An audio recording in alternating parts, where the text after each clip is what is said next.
Hi, welcome back to ODE.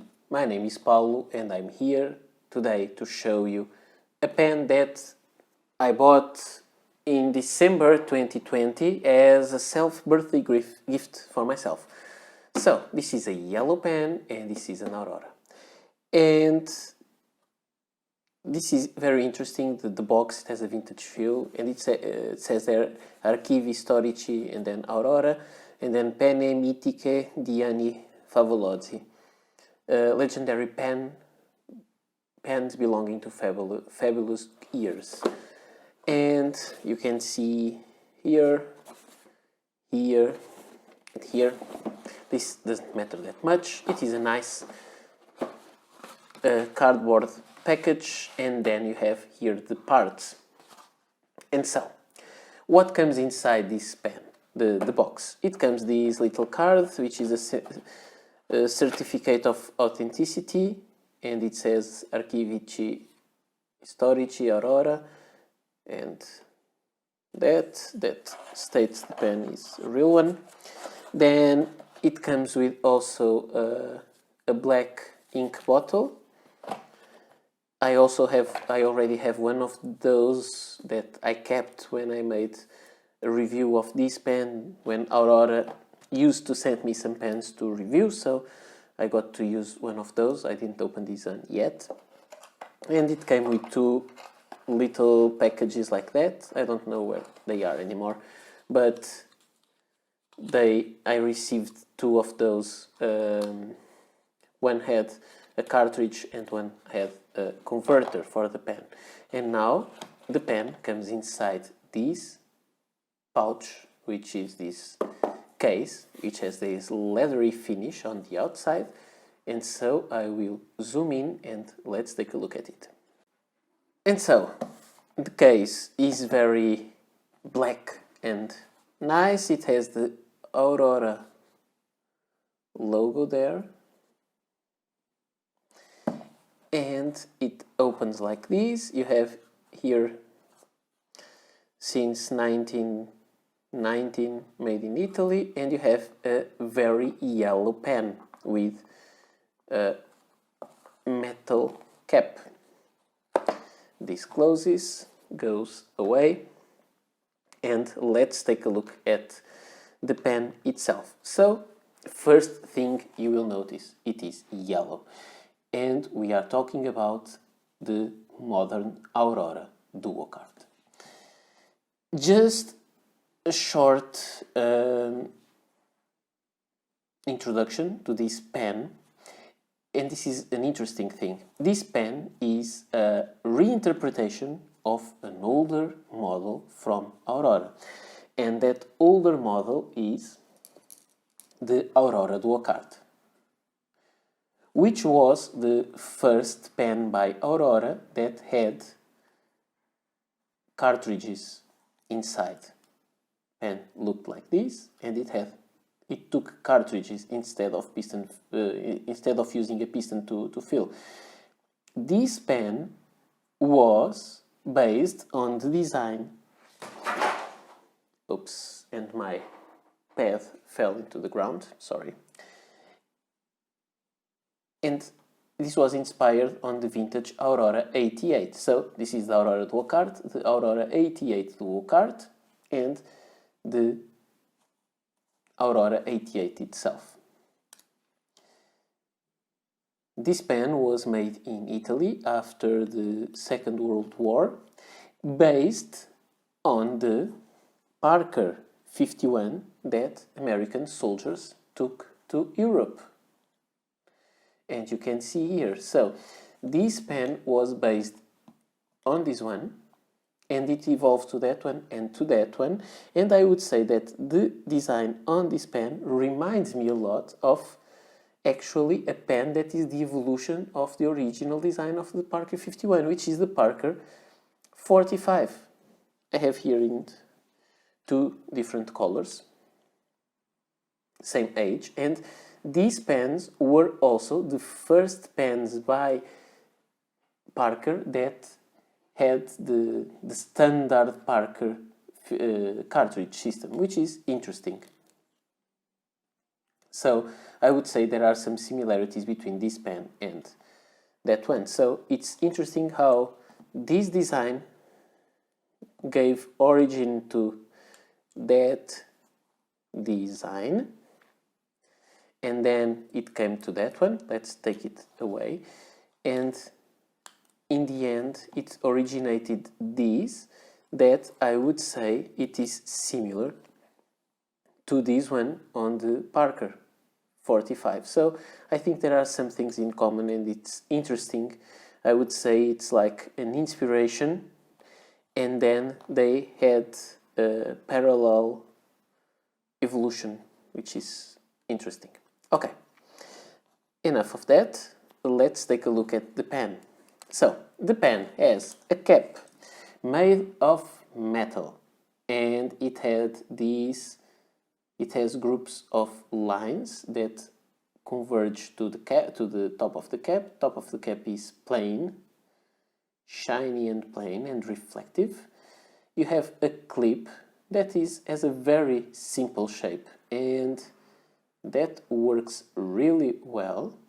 You have a plastic or resin, whatever you want to call it, barrel, and you have another shiny surface at the end of the barrel, and this is the pen. It's long enough.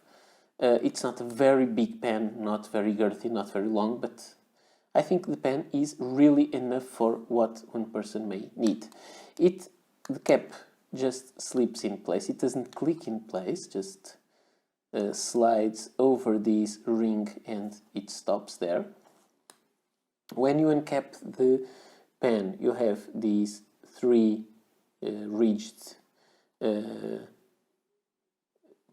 ring. Let me show you. I forgot to show you the lip of the cap. That shows Aurora there, and then made in Italy on the other side. And then you have here the nib. And the nib is a semi-hooded nib that is inside a quite long plastic section. And this is the place, one of the parts when I think these pens have similar things. Both nibs are like semi-hooded nibs, and they are inserted into very long sections. Although this is removable, you can just unscrew that. They are different in that way, but they have similarities. And the nib is made of steel. There is no gold steel available, only steel nibs, and it is a medium nib because they are only available in steel nibs and medium. You can unscrew the barrel, and you have access to the proprietary Aurora cartridge. Now, let's talk something about this.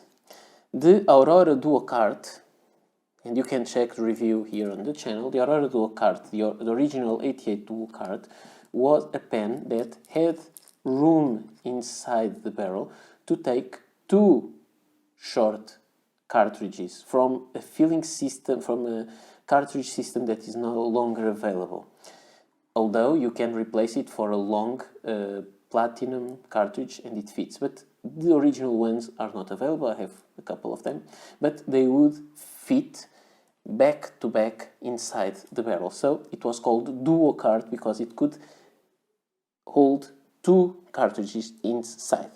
However, today the Aurora cartridges are not made in that size. They have different opening, and they are not. They are only available in this size. This is a little stopper, brass stopper from the Great Fountain company that makes these, and these will fit this cartridge will fit inside, but you can only fit one. So it's called Duo Cart because it is the evolution of the 88 Duo Cart, but it is no longer a pen that takes two cartridges inside. So it takes proprietary Aurora converters or cartridges. However, the Aurora cartridge has the same opening as the Parker cartridge. So you can use a Parker cartridge instead, or you can even use a Lamy cartridge inside the pen. Let me just show it to you. So this is the converter. You can use the Aurora cartridge, of course. There's no point of showing that because it is supposed to. It will take the Lamy cartridge inside also, so these can fit, and it fits also in length. There will be no problem in putting them inside. And it will take also the Parker cartridges. The Parker cartridge I have here is a short one because I want to show you something. Like this, the Parker are available, or at least they were available in the short cartridges. I don't know if they are still made, but you can still find them. This fits perfectly. And then you may think, okay, if it is a dual cart, maybe I can fit two. You put it in, you screw it back, and yes, you can fit two short Parker cartridges inside, which is nice because you can now again call it a real duo cart Aurora. Okay, now there is something I want to talk to you about. This pen on the barrel is quite heavy, and because you have a brass insert there, I think you can see it. It doesn't go all the way to the end. In the end is another brass something that catches on this mirrored surface, but you have maybe like these of a brass inside. It gives it more weight. The way this was constructed in the Aurora Duo cards that I reviewed some years ago that Aurora sent me, they would not allow me to put two short Parker cartridges inside. I tried to do that by that time, and one of those were stuck inside, and I almost had to destroy the cartridge to take it out. But the modern version, they had redesigned the feed and fixed some issues, and now it fits two Parker cartridges. So if you like these ones, you can go and use them, which is nice. So overall, this is the pen. There is not much more to talk about it, and I went backwards, maybe too much to talk about it. Now, let's see some size comparisons. I would say that the pen is shorter than a Lamy Safari and shorter than the Parker Centennial Lufol. This is the Citrine Check. These are two beautiful pens, also yellow, when they are uncapped. Let's compare them. They are just being compared in size because they are not comparable in any other way. You can see that the Aurora is the shortest. But if you want, you may want to post the Aurora, and it posts very well, and you can see it is a little bit longer than the other two. Let's talk about posting and the comfort in writing. This pen is very comfortable to write with because it has a very nice size, and the long section, I think long sections are a wonderful thing because they allow you to hold the pen wherever you like. Some people like to hold the pens like these, some people like to hold the pens higher, and this will allow for that. It's not a very long pen, but even if you hold the pen higher, you can still have it comfortably on your hands. I usually don't post my pens unless they are really meant to be posted. When you look at the Parker 45, you can post it, see the size of it, and now see how deep the cap goes and how it becomes a nice size when posted. It becomes big, but very comfortable because the cap goes very long way into the barrel or onto the barrel. When you look at the Duo Cart, you can post it. The problem with that is that you have to force it a little bit for it to be secure, but then it becomes very secure, and you have also a very deep posting, and they become of the same size. So this is something they have in common. I would say that this pen was created to be used capped, and if you let the pen go, because the cap goes over this part of the hand, you'll see that it's still very comfortable and still very well balanced. So I would say, yes, this pen is made to be posted. However, when you do that, if you have some ink spillage inside, sometimes that happens, because this is a yellow material, you will notice the ink there. But you just need to clean it and it's done. So if you prefer to post, you can post it, the pen. If you prefer to use the pen and post it, you can use the pen and post it. I would say it makes more sense to have that posted. This is available in many other colors. I was lucky enough to find it in yellow. I will leave link below to the store where I bought it if you are interested. About that, I have also to say that this pen costs 150 euros. So it's not the most inexpensive pen. You don't have the choice for gold nib or anything like that. You have to stick with the steel nib, and only medium nib is available, not any other sizes. But if you want a pen to really write with it, to be very comfortable, this is one of the pens that I would call it a writer's pen. It's really good and I really like it. Just before I go, there is a pen that reminds me a little bit of that one. It is the Parker Jotter. This is a current version, the yellow one, also with a black section, but the nib is not the same. But there is something that I find quite interesting, is that on the design of both, this one has this 3-ridged ring there, and the other one has just beneath the nib. So I also think these ones have something in common. However, this is much more substantial pen, and also much more expensive than that one. So that being said, this is not an inexpensive pen, but it's not very expensive, and you have a very good pen to write with for a long time. Now I will get the paper that fell to the ground some moments ago. I will pick it up and let's see how the pen writes. And here I have pen and paper, and let's start. I will post it. Let's see if I do not hit the camera with the back of the cap. And let's write. This is the... Okay, it skipped a little bit, but I had it uncapped for a big while when I was showing you the pen. It doesn't usually do that, but it was uncapped when I show you the pen. It is Aurora Duo Cart in yellow. It is available in many other colors. I was about to buy a vintage green look, and then I saw it was available in yellow, so I could not hesitate anymore. It is a F nib steel made of, a medium nib made of steel, only available as medium.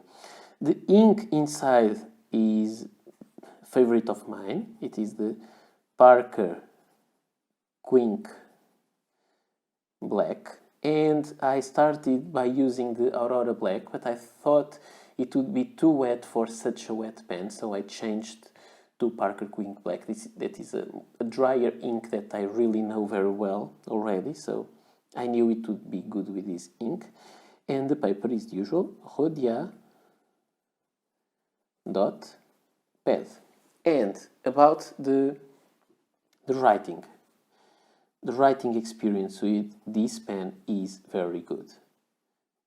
This pen is really smooth, with almost no feedback. It writes really well. It doesn't skip, it doesn't hard start. It did there because it wasn't kept before, just because of that. The pen writes really well and smooth, and it is a pen with a very stiff nib. So don't expect to have...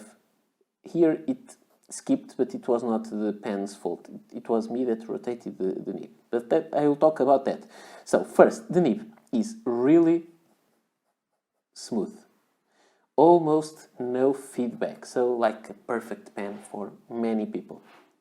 Then, about the writing angle. With some of these hooded or semi-hooded pens, you have to be careful if you don't rotate the pen a little bit. If you do rotate it a little bit, sometimes they write, sometimes they don't. They have kind of a sweet spot. And I'm not talking about a sweet spot in terms of smoothness of the nib. I'm talking about being able to write. If you rotate it a little bit, sometimes it skips. So that's what happened there.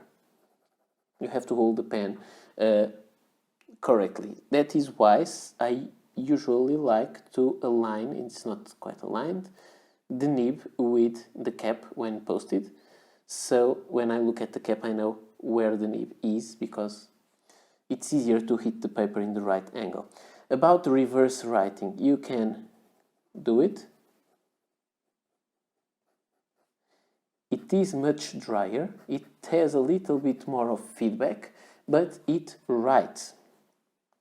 So, line variation, you won't have it. You can try to force, but not really that much. And in terms of wetness,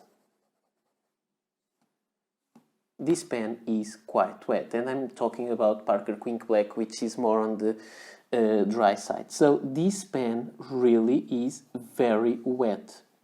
If you do like this, to have more ink in a small area, you'll see how much it smears. So this is really a wet pen, and I would say this is a good writer's pen that will give you a lot of pleasure to write a long book or a long text, but be sure you will need to have one or two of two things. You'll need to have a drier ink, or you will need to have a very good quality paper. Otherwise, it will feather a lot on the other two characteristics. So it depends. If you have a good paper and you want to use a wet ink, you can then see the shading and so on, because the pen is so wet. And this is what I had to tell you. I don't always use great paper. Many times I use scrap paper to write, and so I need sometimes to use drier ink on my nibs. So I usually prefer also fine nibs, but this medium, I think it's really good and I really like it. I have to thank you all for watching. Don't forget to like and subscribe my channel, and we will meet again here in the channel soon for some more videos. Bye!